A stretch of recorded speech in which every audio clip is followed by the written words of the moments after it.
The reason that you can't tell a whole lot of difference between the church and the world anymore is because we're drunk on their system and we've been listening to their foolish doctrines. Be not carried about with every wind of doctrine. The reason that the divorce rate in the church equals the divorce rate in the world is because we think like they think. The reason you got social drinking in the church is we think like they think.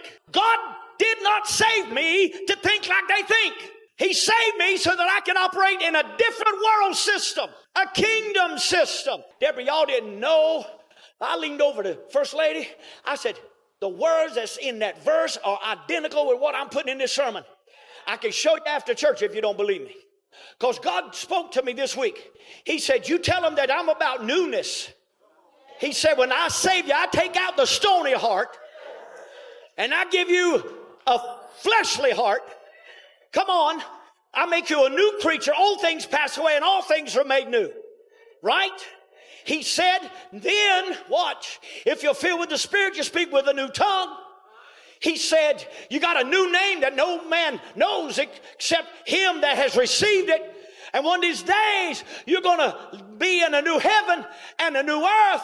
Okay? So with all this newness, how have we missed Romans 6 and 4? That says I ought to be walking in the newness of life. If I got a new name, if I got a new nature, my walk ought to be different. Come on, help me preach. So why is it you hadn't read that part about newness? Huh? How is it you've never read Romans 12:2? Be not conformed to this world, but be ye transformed by the renewing of your mind. So I keep bringing us back to this woman that shut the door. Okay?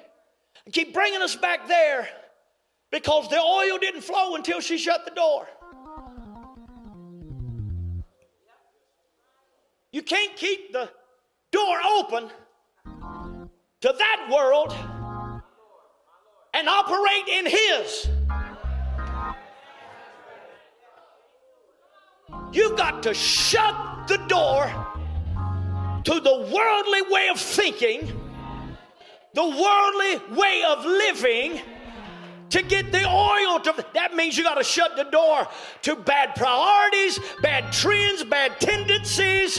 You got to change your mindset. And I hear the Holy Ghost right now. If some of you, your family will change if you will change your mindset.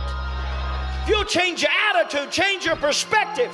When she shut the door and got the oil flowing, it saved her sons. Their future was safe because she made a change that affected the next generation.